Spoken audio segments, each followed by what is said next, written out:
নমস্কার বন্ধুরা, welcome to spicy আড্ডা। আজকে আমি আপনাদের সাথে মটন দো পেঁয়াজার রেসিপিটা শেয়ার করছি। এই রেসিপিটাই দুবার পেঁয়াজ ব্যবহার করা হয়, একবার মশলার সাথে আর লাস্টে গার্নিশের সময়, তাই এর নাম দো পেঁয়াজা। তো চলুন রেসিপিটা দেখে নেওয়া যাক। এখানে 3টে পেঁয়াজকে লম্বাভাবে স্লাইস করে নিয়েছি আর একটা পেঁয়াজকে একটু বড় করে স্লাইস করে নিয়েছি। এখানে আদা, রসুন আর একটা শুকনো লঙ্কাকে বেটে নিয়েছি আর জিরে ধনেটাও বেটে নিয়েছি। আপনারা এই রান্নাটাতে জিরে ধনে গুঁড়ো ব্যবহার না করলেই ভালো হয়।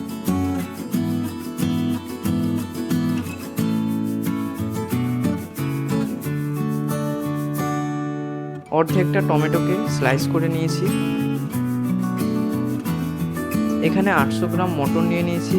মটনটাকে 3 টেবিল স্পুন মতো দই আর হাফ টেবিল স্পুন মতো হলুদ গুঁড়ো দিয়ে 1 থেকে 2 ঘন্টা ম্যারিনেট করে রেখে দিতে হবে।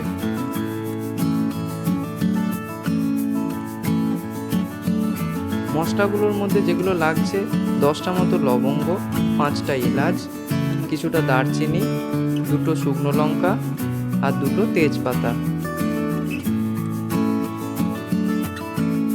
প্রথমে একটু বড় সাইজের পেঁয়াজগুলো ভেজে নিচ্ছি।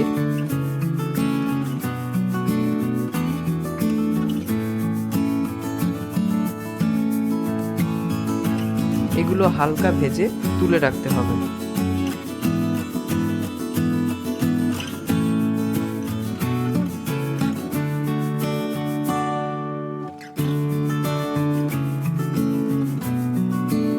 এবার 1 চামচ চিনি দিয়ে দিলাম।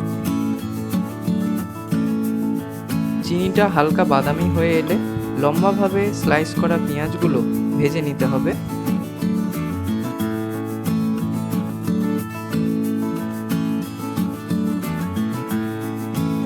ভাজার সময় সামান্য নুন দিয়ে দিচ্ছি। এতে পেঁয়াজটা থেকে জল বেরিয়ে আসবে আর পেঁয়াজটা মশলার সাথে ভালোভাবে মিশে যাবে।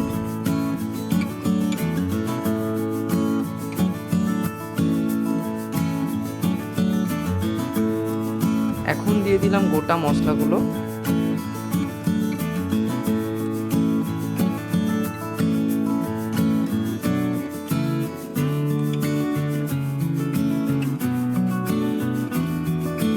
এরপর দিয়ে দিচ্ছি স্লাইস করা টমেটোটা।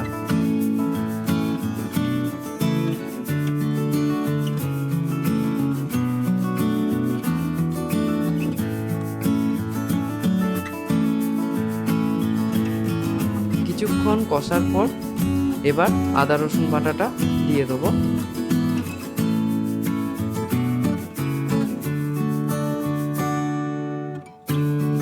এবার এই মশলাটাকে ভালো করে মিশিয়ে নিতে হবে।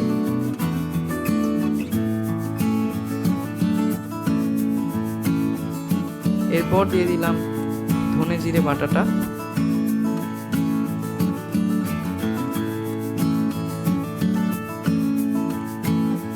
দুই থেকে 3 মিনিট ভালো করে কষে নিতে হবে।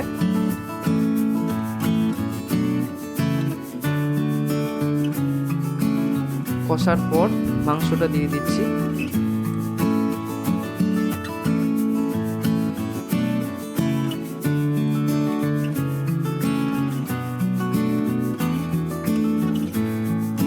এবার মশলাটাকে ভালো করে মাংসের সাথে মিশিয়ে নিতে হবে।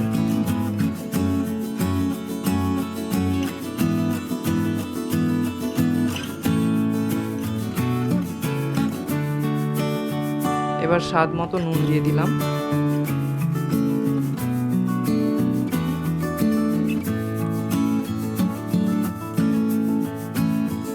হাফ কাপ জল দিয়ে এই মাংসটাকে 15 থেকে 20 মিনিট করে কষতে হবে, যাতে মশলাটা মাংসের ভেতর ঢোকে।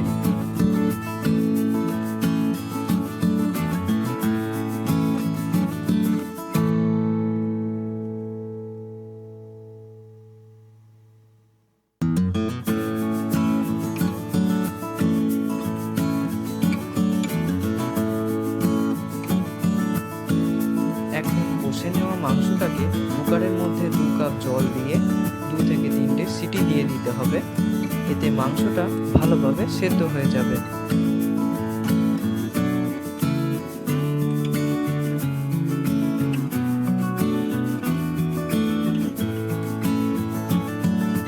এবার মাংসটাকে 3 থেকে 4 মিনিট সেদ্ধ করতে হবে, যাতে মাংসটা ড্রাই হয়ে আসে। সব শেষে হাফ চামচ মতো ঘি দিয়ে দিচ্ছি, এতে ফ্লেভারটা খুব ভালো আসবে।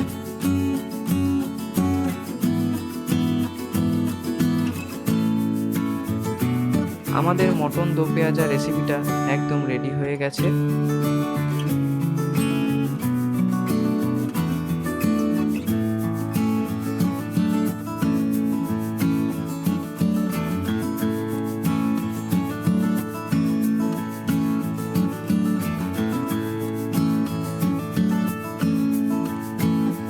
এবার ওপরে ভেজে রাখা পেঁয়াজগুলো ছড়িয়ে দিচ্ছি। আপনারা এই রেসিপিটা অবশ্যই ঘরে ট্রাই করবেন আর কমেন্টে জানাবেন কেমন হয়েছিল। ভিডিওটি দেখার জন্য ধন্যবাদ। ভিডিওটি ভালো লেগে থাকলে লাইক, শেয়ার এবং আরও নতুন ভিডিও পেতে চ্যানেলটি অবশ্যই সাবস্ক্রাইব করুন।